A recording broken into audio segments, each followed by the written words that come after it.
Good morning students. That's a 9th class learning video. हमारा chapter 6 complete हो चुका है। हम उसके बहुत सारे एक्स्ट्रा क्वेश्चंस भी कर चुके हैं और कुछ हमने शॉर्ट क्वेश्चंस भी उसके कंप्लीट किए हैं। और आज हमने आपको एमसीक्यू भेजा हुआ है। हमारी आपसे रिक्वेस्ट है कि उसे आज की डेट में ही कंप्लीट कीजिए, जिससे हम लोग आपको चैप्टर 5 की वीडियो जल्दी से भेजकर शुरू कर सकें। ठीक है, चैप्टर 5 थोड़ा सा थियोरेटिकल है और थोड़ा सा टेक्निकल है। हम लोग इसको बड़ा इंटरेस्टिंग बनाने की कोशिश करेंगे। सभी लोग इसको 1 या 2 दिन में कंप्लीट कर देते हैं, लेकिन ये 1 या 2 दिन का चैप्टर नहीं है। हमने इस चैप्टर को बहुत आराम से और अच्छे से पढ़ना है। थोड़ा थोड़ा रोज पढ़ना है, लेकिन ऐसा पढ़ना है कि हमारी समझ में आए और हम क्वेश्चंस में जो बात कही गई है उसको अच्छे से कंप्लीट कर सकें। ठीक है, हम इसके बहुत सारे एक्स्ट्रा क्वेश्चंस भी करेंगे, लेकिन उससे पहले हम लोग जरा अच्छे से आज ये समझ लें कि इस चैप्टर में कहा क्या गया है। ठीक है, देखिए चैप्टर का नाम है इंट्रोडक्शन ऑफ यूक्लिड्स ज्योमेट्री। जब आप 10th क्लास में आएंगे तो 10th क्लास में यूक्लिड्स ज्योमेट्री का जो फर्स्ट चैप्टर है वो 10th क्लास में फर्स्ट चैप्टर में ही यूक्लिड्स एक्सियम्स हैं, ज्योमेट्री है, यूक्लिड्स मेथड से एचसीएफ एलसीएम निकालना है। तो उस यूक्लिड्स में और इस यूक्लिड्स के क्वेश्चंस में थोड़ा सा फर्क है। ठीक है, आइए जो बातें यूक्लिड्स ने अपने एक्सियम्स में बताई हैं, ठीक है, ये सब हम जानते हैं, सब फंडामेंटल, जैसे इंग्लिश में बोलते हैं ना फंडामेंटल ट्रू, बिल्कुल एकदम। भाई अगर सूरज निकलेगा तो रोशनी तो होगी, ये बात सब जानते हैं। यूक्लिड्स ने इसे स्टेटमेंट में लिख दिया। ठीक है, आइए देखते हैं यूक्लिड्स ने क्या लिखा। आज हमें उसका इंट्रोडक्शन समझना है। अगर ये हमारे दिमाग में बैठ गया, जब तक आपका ये चैप्टर कंप्लीट नहीं होगा ना, मैं इसको मिटाऊंगा।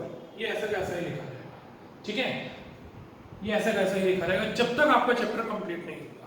राइट, तो चलिए देखिए सम यूक्लिड्स एक्सियम्स क्या है, जरा पहले ध्यान से एक बार पढ़ते हैं क्या लिखा है, सुनिए। ये सब आपकी बुक में लिखा हुआ है 88 पेज पर, जो सबसे लास्ट पेज है आपके इस चैप्टर का, उस पर लिखा हुआ है। राइट, लेकिन मैंने उसको यहाँ इसलिए उतार दिया जिससे मैं आपका इसके साथ अच्छे से इंटरेक्शन करूं। पढ़ो क्या लिखा है, things which are equal to same thing are equal to one another। देखिए, ये देखिए मैं इसका मीनिंग निकाल रहा हूं। एंगल 1 बताइए किसके इक्वल है, एंगल 3 के इक्वल है। एंगल 2 बताइए किसके इक्वल है, एंगल 3 के इक्वल है। ये देखिए क्या लिखा, things which are equal to same thing, things which are equal to same thing। ठीक है, बड़ा इंटरेस्टिंग पढ़ना है चैप्टर को, जिससे हमें मजा आए इस चैप्टर को पढ़ने में और सीखने को मिले। ये जो दो एंगल आपको अलग अलग दिखाई दे रहे हैं ना, ये सेम एंगल के इक्वल है। आप बताइए जब एंगल 1 भी 3 के इक्वल है, एंगल 2 भी 3 के इक्वल है, तो बताइए ये दोनों एंगल आपस में क्या होंगे, इक्वल होंगे। क्यों होंगे, क्योंकि इनका रिजल्ट आपस में सेम है। याद करिए चैप्टर 6 में हमने खूब सारे क्वेश्चन किए, जब उनकी राइट हैंड साइड सेम आती थी तो लेफ्ट हैंड साइड भी इक्वल हो जाती थी। ये बात सब जानते हैं, लेकिन यूक्लिड ने इसको एक स्टेटमेंट बनाकर इसको मैथमेटिकल शो कर दिया। क्या, थिंग्स, ये रही दोनों थिंग्स 1 और 2 which are equal to same thing। ये देखिए ये दो अलग अलग चीजें जब सेम थिंग के इक्वल है, same thing are equal to one another, ये दोनों खुद भी आपस में क्या होंगे, इक्वल। बताइए ये बात समझ में आई कि नहीं? तो अच्छे से दिमाग में इसको रट लीजिए, रट सेट कर लीजिए। क्योंकि जब तक ये याद नहीं होंगे ना, आपको क्वेश्चन करने में मजा नहीं आएगा। बार बार आप सोचोगे ये कहां से आया, ये कहां से आ गया। मुश्किल नहीं है, इजी है, सब जानते हैं, लेकिन उसको स्टेटमेंट में किसने कन्वर्ट किया, यूक्लिड्स ने कन्वर्ट किया। ठीक है, आइए पढ़ते हैं क्या लिखा, things which are equal to same thing are equal to one another। तो माइंड में चलना चाहिए, मेरे दोस्त का नाम है राम, एक और लड़का है उसके दोस्त का नाम भी है राम। एक अकेला राम दो अलग अलग लोगों को जानता है, तो राम की वजह से उन दोनों लोगों में भी आपस में क्या हो गई, दोस्ती हो गई। The things which are equal to same thing, माने देखना ऐसे यहां से पढ़ना है, the things which are equal to same thing are equal to one another। ठीक है, आइए इस पर आ जाइए। If equals are added to equals, the wholes are also equals। ये देखिए, सपोज कीजिए यहां पर थे equals are added to equals, यहां x और y आपस में इक्वल है, ठीक है, ये x किसके इक्वल है, y के। If equals are added to equals, ये इक्वल्स हैं, मैं इन दोनों में 5 प्लस कर रहा हूं, ये देखिए 5, और इधर भी मैंने क्या प्लस किया 5, देखिए। तो जो रिजल्ट इनका पहले था वही रिजल्ट अब भी, पहले भी ये इक्वल थे और अब भी क्या है, इक्वल है। तो if equals are added to equals the wholes are also equals, ठीक है। एक और एग्जांपल लेते हैं। सपोज कीजिए दो फ्रेंड्स हैं जिनके नाम है ए और बी, एक फ्रेंड का नाम ए है, एक फ्रेंड का नाम बी है। इसके पास 100 रुपीज है और इसके पास भी कितने रुपीज है, 100 रुपीज है। ये देखिए क्या लिखा है, इफ इक्वल्स इक्वल्स, ये देखिए equals are added to equals, ये दोनों बताइए इक्वल है कि नहीं है, ठीक। इसको 10 रुपीज और मिल रहे हैं, इसको भी 10 रुपीज और मिल रहे हैं, बताइए अब इसके पास अमाउंट कितना हो गया 110, इसके पास भी अमाउंट कितना हो गया 110, बताइए अब रिजल्ट कैसा है, इक्वल है। ये देखो क्या लिखा, if equals are added to equals, ये देखिए if equals are added to equals, equals में अगर इक्वल्स को ऐड करेंगे तो क्या लिखा होगा, द होल्स, जो उससे आंसर आएगा वो भी उसमें क्या होगा, इक्वल, ठीक है। तो कौन सा पॉइंट पढ़ा, the things which are equal to same thing are equal to one another. जिस बच्चे को यूक्लिड्स किसी की समझ में ना आए वो इस वीडियो को ध्यान से देख ले, बढ़िया इंटरेस्टिंग वीडियो समझ में आएगा, बहुत अच्छे से क्लियर हो जाएगा चैप्टर, ठीक है। हम लोग इसको इंटरेस्टिंग बनाने की कोशिश कर रहे हैं। जो इंग्लिश में यूक्लिड्स ने लिखा है हम उसे कैसे क्रिएटिविटी के थ्रू हम लोग उसको मैथमेटिक्स में कन्वर्ट कर रहे हैं। तो देखिए if equals are added to equals, देखिए इक्वल्स, ये देखिए इक्वल्स में इक्वल्स ही ऐड किया तो रिजल्ट भी इक्वल आया। मैंने आपको एग्जांपल दिया 100 के इक्वल था, दोनों के पास 100 रुपए थे, 10 रुपए इसको भी मिले 10 रुपए इसको भी मिले, यानी कि इक्वल्स को इक्वल्स मिले, तो जो रिजल्ट रहा वो भी क्या रहा, equal, the wholes are also equal, ठीक है। चलिए अब ये तो थी एडेड की बात। अगर मैं इसमें से 10 रुपए माइनस कर दूं, ये देखिए इसमें से भी 10 रुपए माइनस कर दूं तो बताइए कितने बच गया 90, यानी कि देखना क्या लिखा, if equals are subtracted from equals, अगर इक्वल्स में से इक्वल्स को ही सब्ट्रैक्ट किया जाए तो भी क्या लिखा है, जो रिमाइंडर बचेगा माइनस करने के बाद जो रिमाइंडर बचेगा, द रिमाइंडर्स आर आल्सो इक्वल, ठीक है। मुझे तो 3 पॉइंट बहुत अच्छे से याद हो गए, क्या, the things which are equal to same thing are equal to one another, if equals are added to equals the wholes are also equals, if equals are subtracted from equals the remainders are also equals। बताइए आगे समझ में, चलिए आगे चलते हैं। Number 4, things which coincide with one another are equal to one another। अब एक शब्द आया आपके पास coincide, ये क्या मतलब हुआ, things which coincide with one another are equal to one another. आपने अपनी मदर को बैंगल्स पहने हुए देखा होगा हाथ में, ठीक है। उन बैंगल्स की जानते हैं क्या खास बात है, उन बैंगल्स की खास बात यह है कि उनका सबका रेडियस आपस में इक्वल है, ठीक है। किसे बोलते हैं कोइंसाइड, जिनकी प्रॉपर्टीज आपस में मिलती हैं। उन सब बैंगल्स की क्या प्रॉपर्टी आपस में मिलती हैं, उन सब बैंगल्स का रेडियस आपस में इक्वल है। आपने बहुत नया घर बनाया, आप चाहते हैं कि नए घर में आप सब जगह एक जैसे पंखे लगाएं, वही कलर हो, वही उनका साइज हो, वही उनका डिजाइन हो, ठीक है, सब कुछ सेम हो, सब कुछ ठीक। अब बताइए अगर वो सब कुछ सेम है, सारी प्रॉपर्टी उनकी आपस में मिल रही है, तो वो क्या हुए, वो हुए कोइंसाइड। तो जिनकी प्रॉपर्टी आपस में मिलती है उनको क्या बोलते हैं, कोइंसाइड्स। तो थिंग्स ऐसी बहुत सारी चीजें, जैसे आप स्कूल चले जाएं आपको सारी टेबल चेयर एक जैसे मिलेंगी, एक बच्चों को पढ़ने के लिए एक क्लास के अंदर सबकी टेबल चेयर एक जैसी होगी, तो क्या होगा, the things which coincide with one another, यानी कि जो आपस में एक दूसरे से सिमिलर है, मिलते जुलते हैं, जिनकी प्रॉपर्टी आपस में मिलती है, are equal to one another, वो सारी की सारी थिंग्स आपस में क्या होगी, इक्वल होंगी। आपको मैंने बैंगल्स का एग्जांपल दिया, एक जैसे फैंस का एग्जांपल दिया, टेबल चेयर्स स्कूल में आपको एग्जांपल दिया, ठीक है। आप किसी भी तरह की सेम चीज ले लीजिए, जैसे आप जब ब्रेड का पीस ब्रेड निकालते हैं बड़े पैकेट में से, आप देखते हैं सारे ब्रैकेट का साइज क्या है, सेम है, तो क्या हुआ, the things which are coincide with one another, एक दूसरे के साथ जिनकी प्रॉपर्टी आपस में मिलती है उसी को क्या बोलते हैं, कोइंसाइड्स। ठीक है, आ गया समझ में? आगे चलिए नंबर 5। पहले मैं एक बार 4 माइंड में रिवाइज कर लेता हूं। The things which are equal to same thing are equal to one another. If equals are added to equals, the wholes are also equals. If equals are subtracted from equals, the remainders are also equals. The things which coincide with one another, जिनकी properties आपस में मिलती हैं, are equal to one another. वो सब आपस में एक दूसरे के equal माने जाते हैं। ठीक है, number 5, the whole is greater than the part. Whole is greater than the part. थोड़ा दिमाग लगाइए, देखिए कितना इसलिए, ये देखिए मैंने एक लाइन खींची आपके सामने ए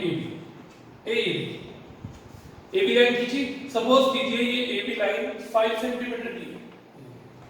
अब मैंने यहां पर एक पॉइंट ले लिया जिसका नाम है सी। सपोज कीजिए ये 2 सेंटीमीटर है। ठीक, अब जरा बताइए एसी ए बी लाइन का एक छोटा सा पार्ट है। कौन है पार्ट? एसी। किसका पार्ट है? AB का। तो बताइए AC बड़ा होगा या AB बड़ा होगा? देखिए क्या लिखा है, द होल। होल का मतलब पूरा का पूरा।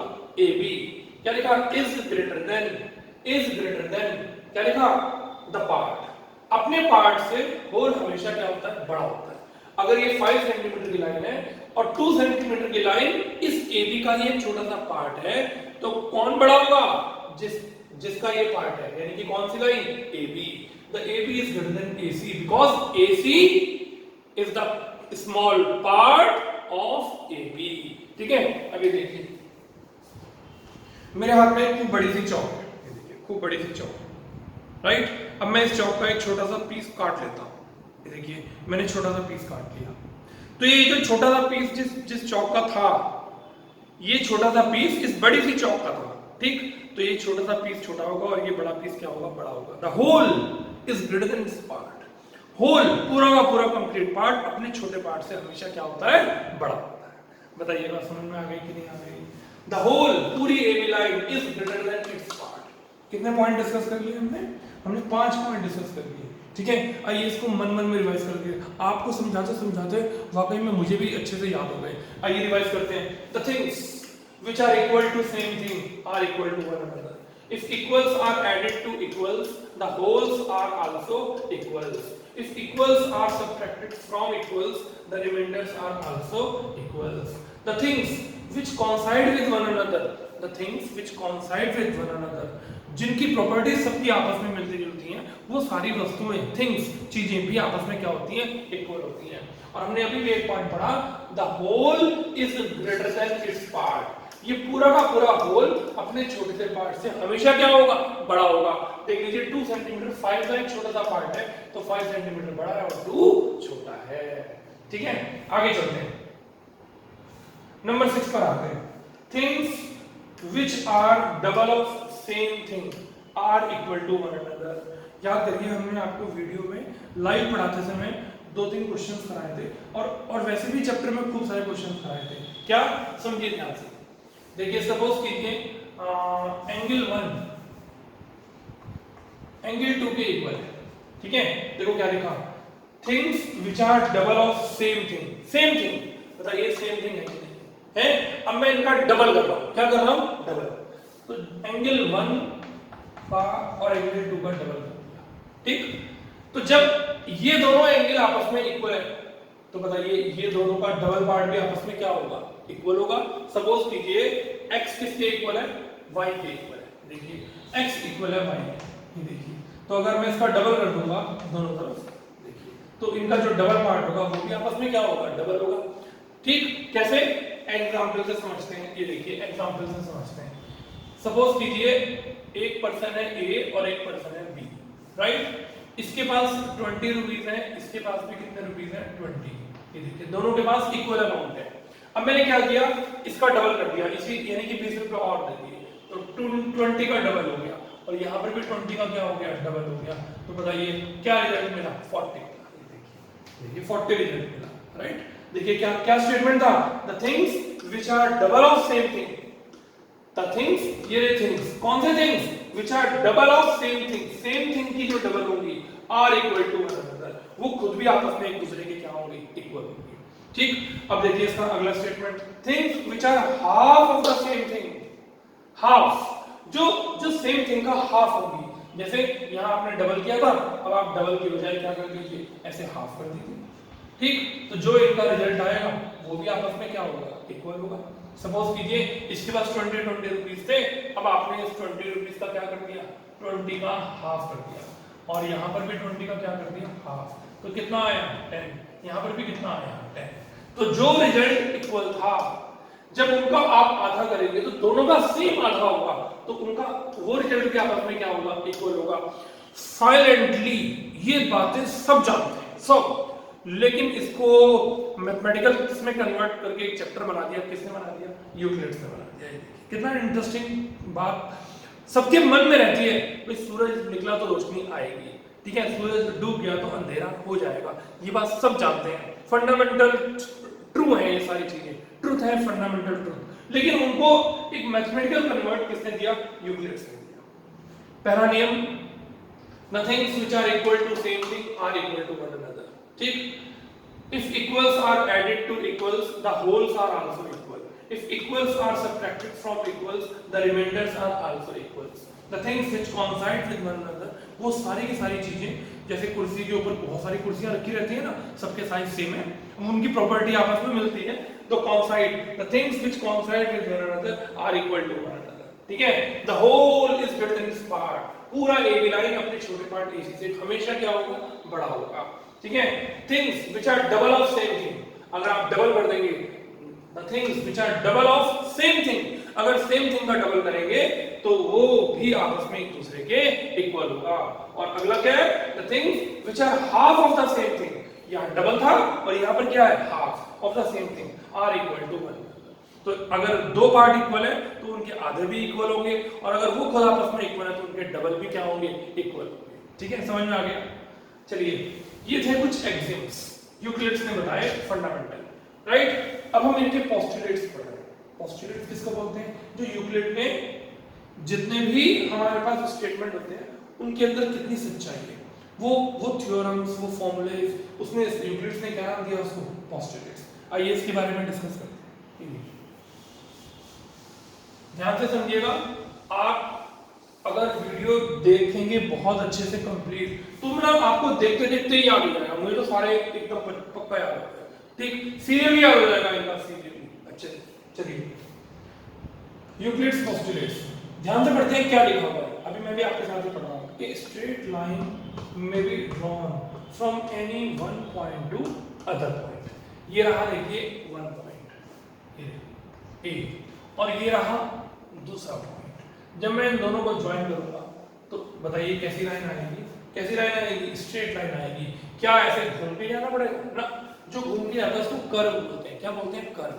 तो दो पॉइंट्स को ज्वाइन करके, अच्छा सब बच्चे जानते हैं बात, अब आप सोच रहे होंगे यार ये तो मैं भी जानता हूँ, लेकिन आपने अपने मुंह से बात कभी नहीं कही। किसने कही, यूक्लिड्स ने कही, उसको एक पोस्टुलेट्स बना दिया मैथमेटिक्स का। देखिए क्या, स्ट्रेट लाइन, स्ट्रेट लाइन में बी ड्रॉन, एक स्ट्रेट लाइन कब ड्रॉ की जा सकती है, जब एक पॉइंट को दूसरे पॉइंट से जोड़ा जाए। ये देखिए, a straight line may be drawn from any one point to any other point। अगर आप एक पॉइंट को दूसरे पॉइंट से जोड़ोगे तो हमेशा स्ट्रेट लाइन ही जाएगी और कुछ जा नहीं सकता।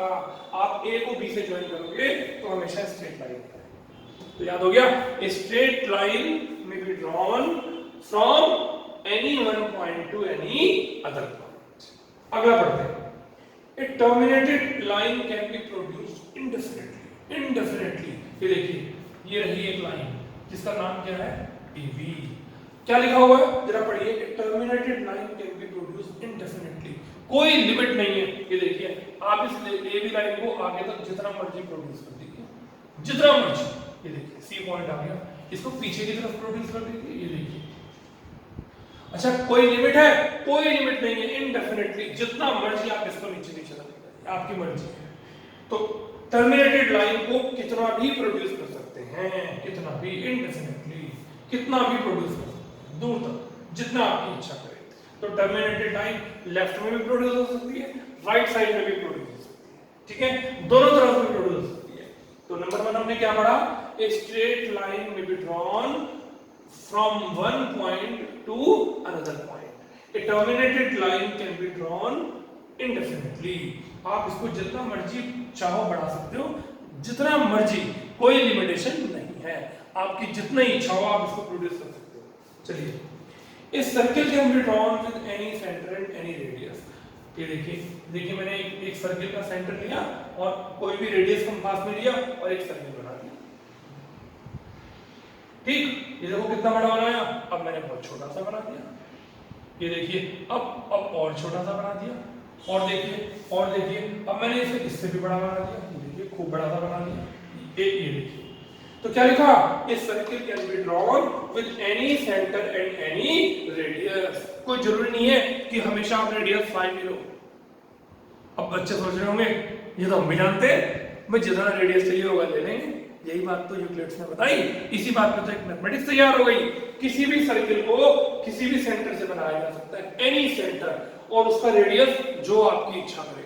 देखिए, जो मदर आपकी एक चूड़ी पहनती है हाथ में, कितनी छोटी सी है, और जो आपकी छत पर एक बहुत बड़ा पानी का टैंक रखा हुआ है, उसका सर्कुलर बेस देखिए कितना बड़ा है, कितना बड़ा सर्कुलर बेस है। रोड रोलर जो जमीन को बिल्कुल टाइट एकदम कर देता है, बिल्कुल प्लेन कर देता है, रोड रोलर, देखिए उसका साइज कितना बड़ा है। इस circle can be drawn with any centre and any radius, any centre and radius, जितना मर्जी बड़ा सर्किल बना लीजिए, जितना मर्जी। ये देखिए, ठीक है, समझ में आया? तो पहला क्या पढ़ा, straight line can be drawn from one point to another point. A terminated line can be produced इंडेफिनिटली, जितना मर्जी आप बढ़ाना चाहें। ठीक, ए circle can be drawn with any radius and any centre. Number 4, all right angles are equal to one another. Right angle का क्या meaning होता है? राइट एंगल 90 डिग्री को बोलते हैं।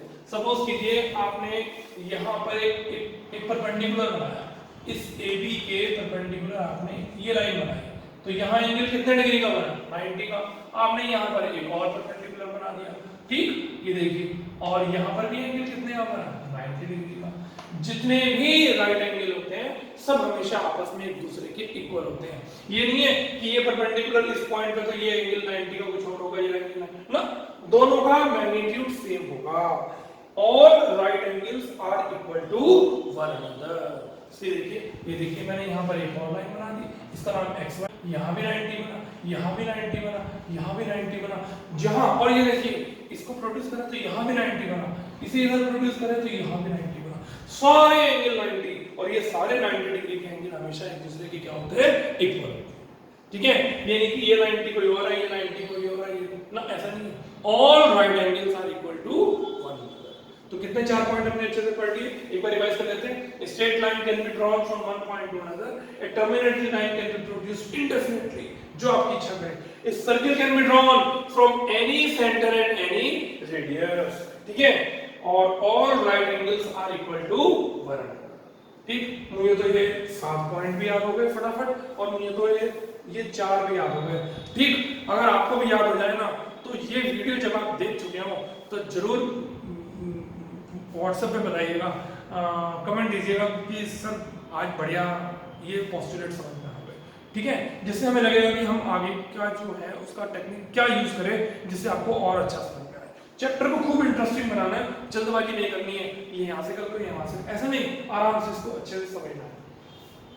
चलिए अब इस वाले लाइन को ध्यान से समझते हैं, ये हमारा आखिरी पोस्टुलेट्स है, इसको ध्यान से समझते हैं। ये देखिए, ये 5th पोस्टुलेट्स है। चलिए, if a straight line falling on 2 straight lines, ये देखिए, ये रही 2 स्ट्रेट लाइन, और इसमें पैरेलल तो कहा नहीं, और एक ये स्ट्रेट लाइन, इसका नाम AB लिख देते हैं, इसका नाम CD, और इस लाइन का नाम L लिख देते हैं। अब जरा पढ़ना क्या लिखा, if a straight line falling, ये रही स्ट्रेट लाइन falling, किसके ऊपर falling? On 2 straight lines, 2 अलग-अलग स्ट्रेट लाइंस के ऊपर, ठीक है, makes the interior angles on same side of it। ये देखिए same side of it, same side of it, same side of it, ये इंटीरियर एंगल्स बनाए। इसका नंबर 1 डाल देते हैं, इसका 2 डाल देते हैं, इसका 3, इसका 4। अब जरा बात ध्यान से समझना, if A straight lines falling, another two straight lines, देखिए another two straight lines makes the interior angles on the same side of it. इस लाइन के सेम साइड में इधर भी इंटीरियर एंगल्स बन रहे हैं और इधर भी इंटीरियर एंगल्स बन रहे हैं। अब जरा ध्यान से क्या लिखा, टेकन टुगेदर, अगर मैं इनको साथ साथ लूं, टेकन टुगेदर, यानी कि अगर मैं टेकन टुगेदर 1+2 लूं और क्या लूं 3+4 लूं, देखिए इधर के इधर लिए और इधर के इधर, ठीक, less than 2 right angle, less than 2 right angle, 2 right angle का मतलब क्या हुआ, 2 को जरा 90 डिग्री से मल्टीप्लाई करो 180, 180 से छोटे होंगे। अब किस तरफ होंगे 180 से छोटे, या तो 3 और 4 का सम 180 से छोटा होगा या 1 और 2 का सम क्या होगा 180 से। आगे पढ़ते हैं, less than 2 right angles, then 2 straight lines produced indefinitely meets on that side on which the sum of the angles is less than 2 right angles. बताइए, अपने दिमाग से सोच के बताइए कि 1 और 2 एंगल को प्लस करके आंसर 180 से छोटा आएगा या 3 और 4 को प्लस करके आएगा। ये देखिए दोनों के दोनों ना एक्यूट एंगल बन रहे हैं और 2 एक्यूट एंगल को प्लस करें तो हमेशा आंसर 180 से क्या होगा, छोटा आएगा। और किस तरफ जरा देखिए 3 और 4 की तरफ, 3 और 4 दोनों ऑब्ट्यूज एंगल हैं। अगर आप 2 ऑब्ट्यूज एंगल ले लें जो 90 से बड़े होते हैं और उनका सम करें तो इन दोनों का सम 180 से बड़ा आएगा, ठीक। अब आप ये देखिए कि 180 से छोटा सम किसका आ रहा है, 1 और 2 का आ रहा है या 3 और 4 का आ रहा है, देखिए 1 और 2 का आ रहा है। तो इसका मतलब क्या हुआ कि जिस तरफ 2 इंटीरियर एंगल्स का सम, 2 इंटीरियर एंगल्स का सम 180 से कम आएगा, what you mean 180, 2 right angles से कम आएगा, ठीक है। देखो लिखा हुआ है on which the sum of the angles is less than 2 right angles, कम आएगा, उसी तरफ प्रोड्यूस करने पर ये लाइनें एक दूसरे को, ये लाइनें एक दूसरे को कट करेंगी,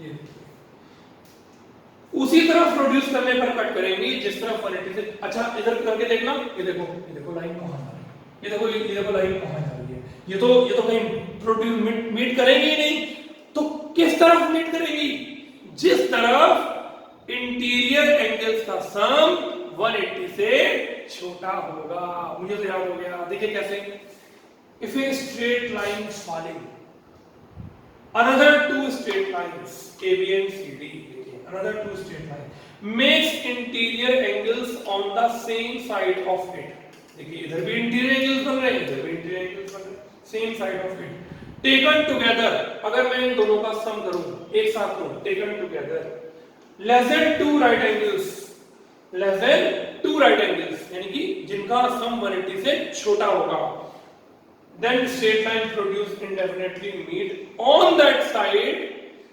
ये लाइनें प्रोड्यूस करने पर उसी साइड में एक दूसरे को मिलेंगी, on side the sum of the angle is less than 2 right angle, जहां भाई ये बात तो सबको पता है। अच्छा इसे छोड़ो, इसे छोड़ो, इसे छोड़ो, बताओ इन लाइनों को प्रोड्यूस करूंगा तो लाइन यहां मिलेंगी ना, ये तो दूर होती चली जा रही है, ये कहां मिलेंगी, मिलेंगी तो पीछे की तरफ।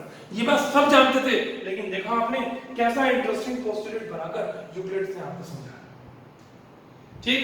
तो मेरी आप सबसे रिक्वेस्ट है, जैसे मैंने एग्जांपल देकर आपको समझाया है, आप इस वीडियो को 1 से 2 बार देखिए, ये सारे आपको याद है, भाई मुझे तो हो गए, आपको भी याद होना चाहिए।